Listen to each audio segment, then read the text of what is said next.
Absolutely. We got another guy that wants to talk to us. He's making a big statement. He has a big voice. He has a big name. And he's also been a heavyweight. Now he's back to a cruiserweight. Tony Bellew.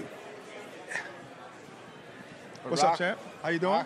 Tony, it's good to have you on, man. So what brings you to the city of Chicago? You know, I know your camp is nearby, but why? What's the other reason you're here? I'm in camp, first and foremost. I'm getting ready for a huge unification fight on November the 10th against Alexander Usyk.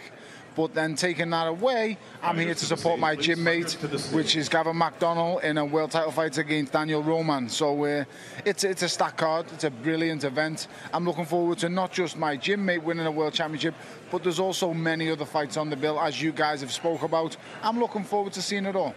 Okay, so your next opponent, he just won the WBSS. What do you think about that whole tournament series in itself?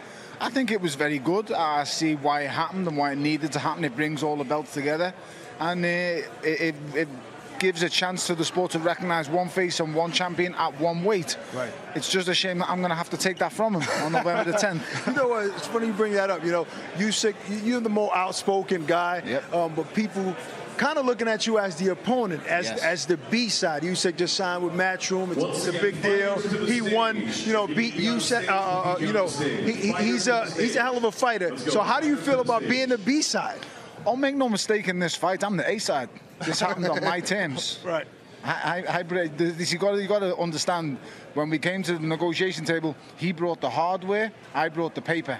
Right. So, it's quite simple. The fight is in Manchester. The fight's in England. Right. The fight happened on the date that I wanted it to happen. He wanted the 17th. I wanted the 10th. The 10th is my birthday, so it's a great day for fight. Thank you very much. It's going to be a great fight. But listen, all jokes aside, and no matter who's the A side, who's the B side, it ain't really matter, because he's a fantastic fighter. This is a really, really hard fight.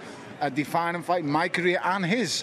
He's about to he's trying to make his name big in the UK. The UK audience is huge. The US audience is now also open with Dazn. Nice. So this is a mega fight. I'm a name, he's a name. I talk, he listens. We're going to see how it's going to go on November the 10th. I can't wait. That was a good plug, by the way. So appreciate that. Now we know you know how to pronounce it, at least. Yes. Okay, so you're not also a boxer, you're also an actor. Yes. Creed. Yes. Just because you do something once, it doesn't mean that's what you are. When the audience says you're good at it, then you got to accept it. I like to dance on a Saturday night, but that don't make me a dancer. I'm trying to get through life and be happy when I'm doing okay. I'm pretty sure your wife would prefer for you to be an actor than a boxer, and she's been clear about wanting you to quit after this fight.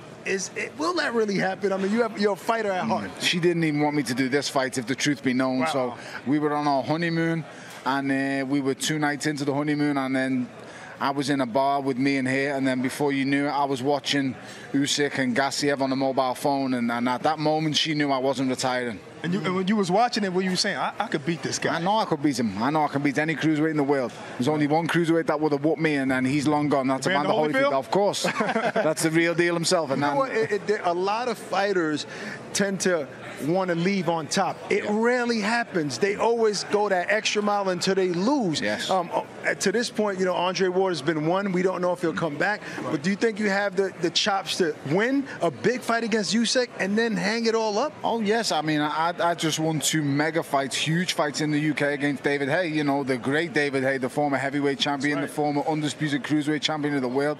And I didn't just beat him once, I'd done him twice just to make people happy and show that it was no fluke. Right. So this time, it's all against me again. Everybody says I can't beat this guy. Everybody says he's invincible. Hold on. We got a heavyweight bodyguard right here?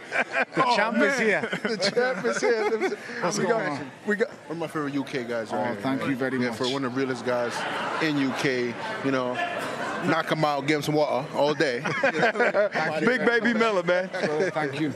He's great to watch. He speaks great. He fights. Right. Now he's the kind of reason why I got out the heavyweight division. He's a real heavyweight. 315 pounds. And I was playing just for the minute with that heavyweight division. And you see, and you're truthful with it. I mean, you say that you're not big enough for that weight. You take your chances when you could fights that you knew you could win. Most fighters aren't that honest. So what's it going to take for you to really leave the sport? Is it just the promise to your wife or Creed 3? I'm hoping on November the 10th that if boxing's a hard game, because even when you win, you lose a piece of yourself. Right. I'm hoping to lose the fight in me on November the 10th. I'm going to win, but I'm hoping that it's so hard that I've had enough. Wow. So that's a bit deep.